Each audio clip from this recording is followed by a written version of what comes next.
윤석열 대통령의 발언이 방금 도착을 했다고 해서 한번 볼까요? 자, 이겁니까? 야, 윤 대통령 북한 무인기 침범에 군사 합의 의존. 그러니까 군사 합의에 의존하는 것은 위험하다. 뭐 이런 취지의 발언인 것 같습니다. 자, 북한 무인기 침범에 우리 군 대비태세가 부족했다.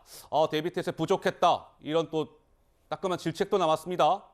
자, 윤 대통령 드론 부대 창설을 앞당기겠다. 조금 전에 있었던 용산 대통령실에 있었던 국무회의 윤 대통령의 발언이 방금 도착을 해서 전해드렸고요.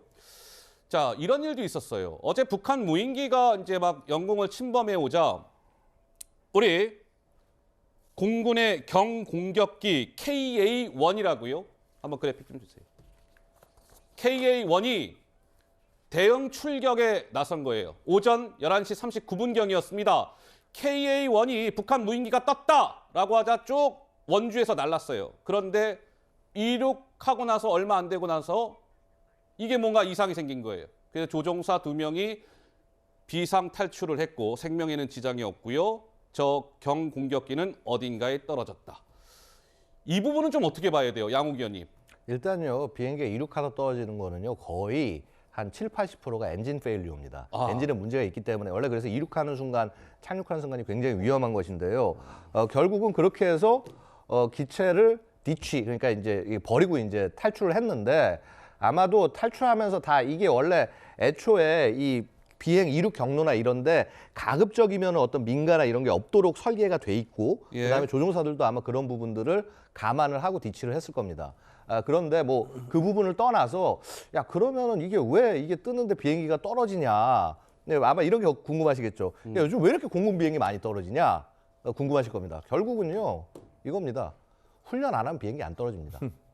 안 나가면 안 떨어져요. 그래서 사실 몇 년간 훈련이나 이런 것들이 제대로 이루어지지 않았던 것에 비해서 갑자기 최근에 훈련이 늘어나고 임무도 많아졌기 때문에 생긴 일일 수도 있습니다만 사실 그렇군요. 그걸로도 정당화될 수는 없는 거고요. 네. 혹시라도 무슨 문제가 있는지 잘 살펴볼 필요는 있겠습니다. 네. 게다가 지금 사실 저 KA-1 자체가 저게 지금 원주에 있던 기체잖아요. 맞아요. 원주에서 떴어요. 예, 원래 이제 저게 만약에 무인기 대응이 목적이라면은 저 위치에 있어서는 안 되는 거거든요. 그러니까 사실 애초에 우리 공군도 저거를 무인기 대응용의 기체로 훈련을 하고 있는 걸로 제가 이해를 합니다만은 네네. 적절치 않다라고 해서 아마 저게 배치한 것이 아닌가 싶은데 그래서 사실 그런 면에서도 우리가 무인기 대응에 대해서는 조금 더 지금과는 좀 다른 태도가 필요하지 않겠나라고 말씀을 올리겠습니다. 알겠습니다. 북한이 뭐 미사일 도발, 뭐 방사포, 이젠 급기야 무인기 도발까지 갖가지 수단을 동원해서 도발을 일삼고 있습니다.